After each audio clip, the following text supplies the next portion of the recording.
Northern Cali born and raised, real shark about that tank. We go hard up in the paint and spin them blocks, they say we can't. Talking all that tough shit, don't end up in a casket. Glock up on my hip, be the only thing that's plastic.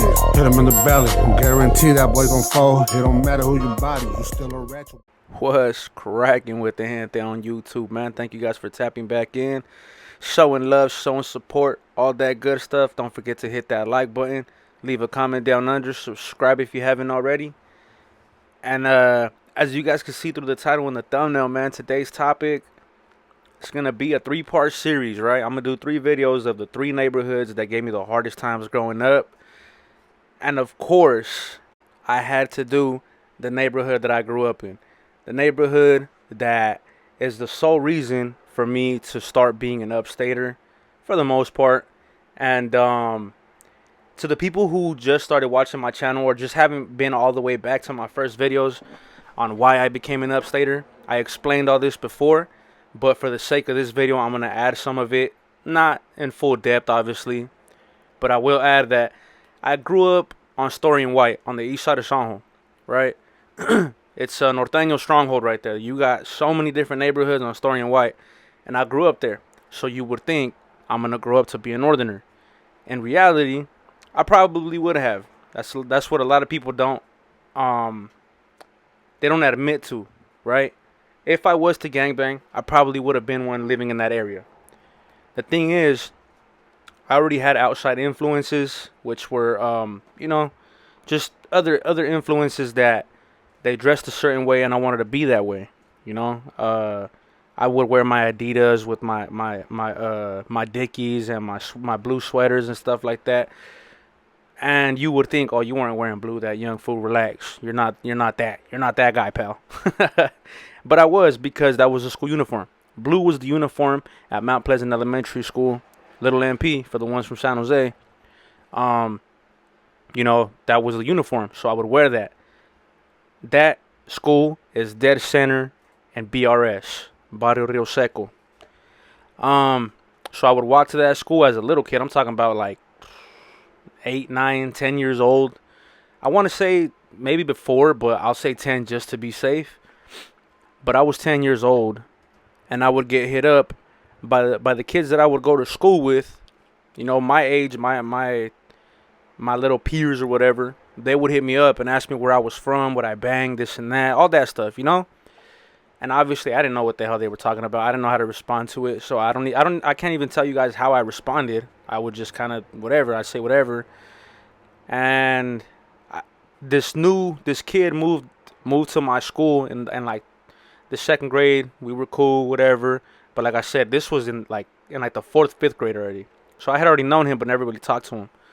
In 5th grade, me and him started hanging out, and they would start hitting both of us up. I didn't know this at the time. But his dad was a Sureño from Mountain View, in which again I had no idea, but he dressed a certain way, so I caught on. I started, I caught on and started dressing the same too. Little kids always they're magnets. Anything they see that they like, they want it. They dress a certain way, they talk a certain way. We did our thing. So we started getting jumped because me unknowingly, I was presenting myself as a Southsider. And I had no knowledge of it, but we were getting jumped by the kids at our school, and those kids had older brothers and older cousins that went to August Boger or Ocala, Mount Pleasant, the middle schools and high schools in that area, right? And those high school and middle school kids, they would come after school and they would jump us too. And finally, we knew that, well, no, my friend also, he didn't know what he was doing, how he dressed. It was just his dad that had that influence on him, and his older brother. So we just decided one day, hey, you know what? These fools hate blue, and they call us scraps, so that's what we're going to be. And to keep it, just so you guys can understand our thought process at the time and how we just didn't know what we were doing, we started calling ourselves scraps. We didn't know that there was another gang that represented the double S or none of that. We didn't know anything about North or South. We didn't know anything about anything. All we knew was the color blue, the color red.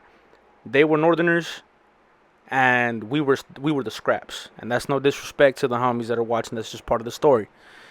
And I say that to say this because when I met my cousin, it was that same year. I met my cousin when he was around 13 or 14. My uncle brought him around for the first time ever, and I remember he hit me up outside of a Food Max. We went to Food Max, and he was like, "Hey, fool," he's like, "Do you bang?" And I was like, "Yeah, I'm a scrap." He was like, "What?" Like, you know what I'm saying? Like, he had that look, like, "What?"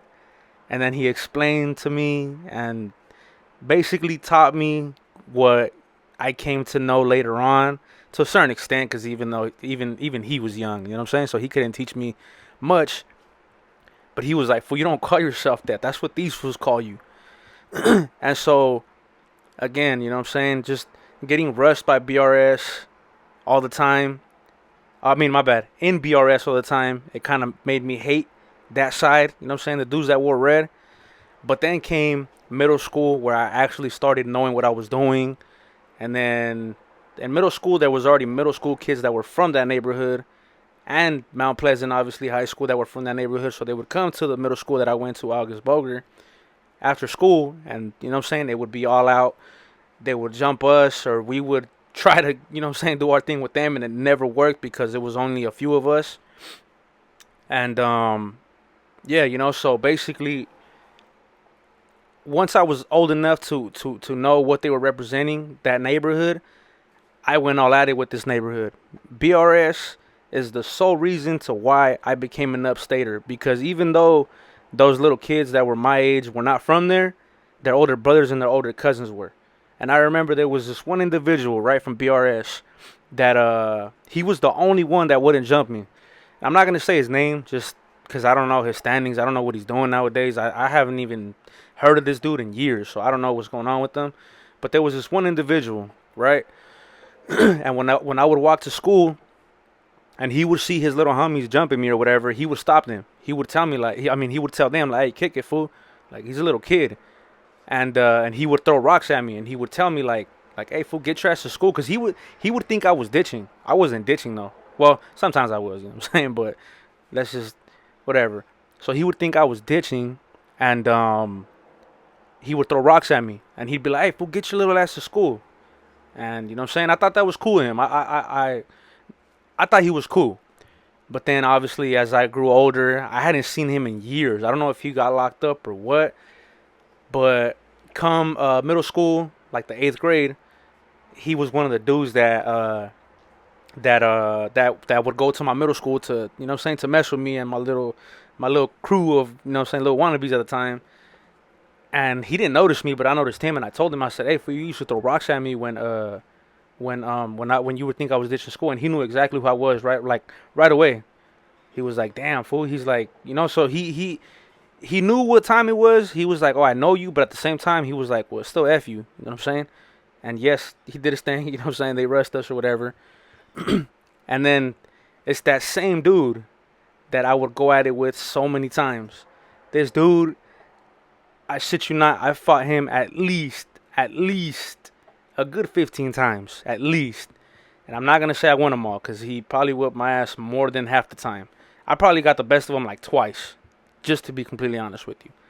But I'm just keeping it real. I'm not going to sit here and tell you guys that I was this super hard-ass dude. Like, nah, he would whip my ass. He was a lot older than me. Now, so moving on from that, being that I grew up in that neighborhood, I had so much fun with that neighborhood.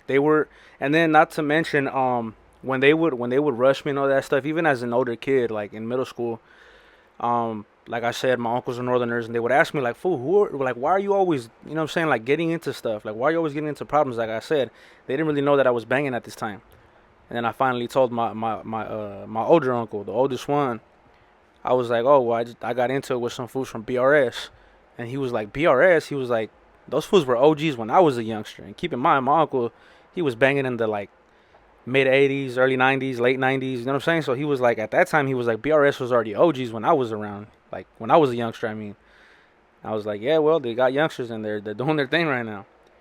And he asked me why, and I was like, they're just I got problems from school with one of them or whatever. And that's basically it. That's all that really came about from that. But I don't really know much about the neighborhood. I don't know who when it started, who started it, nothing. I just know that those dudes, they did their thing on me. They put in work plenty of times. Vice versa, I did my thing with them, and they know it. There's even a dude that taps in to the channel, and he knew it was me just based off of my voice. And he's, like I said, he's the reason. I didn't mention this. He's the reason why I'm doing this video, because he mentioned, he was like, "Hey, fool, did you ever know so and so?" And I don't know why, cause I never do this, but I was like, "Yeah, it's me." And he was like, "What? Like, that's crazy, this and this and that." He's like, "I thought it sounded like you, but you were hella younger, this and that." And I was like, "Yeah, you know what I'm saying, it's me." And he told me, he's like, "Fool, we give you the blues." And I was like, "Hey, man, but I did my thing back." And he started laughing. He's like, "Man, you never did nothing." I'm like, "Yeah, all right." So we started clowning, and he actually taps into the channel. He's in the comments a lot nowadays, and he shows love, which is crazy to me, because, like I said, it's that neighborhood. I never thought that I could ever be cordial with anybody from there. But like I said, man, most of the time it's just business. It's nothing personal. It's always business for the most part, like I said. Because with the dude that threw rocks at me, I did take a little personal, because I felt like that was more, you know what I'm saying, that was more targeted. But the other, well, I mean, it was always targeted. Everybody knew who I was. They always noticed me, and they did their thing on me. And the video actually where, I don't know if I mentioned this in the video, but the video I did about the dudes that they acted like they popped at me, and everybody was just like laughing at me because I grabbed my shoulder. They were from there, and it was the same dude that, you know what I'm saying, would throw the rocks at me. But yeah, man, you know what I'm saying. So that's a little story, or one of the neighborhoods that gave me one of the hardest times growing up. And like I said, it's their fault that I became an upstater for the most part. You know what I'm saying? There's other reasons too, but for the most part. So yeah, man, that's all I really got to say. I hope you guys liked the video.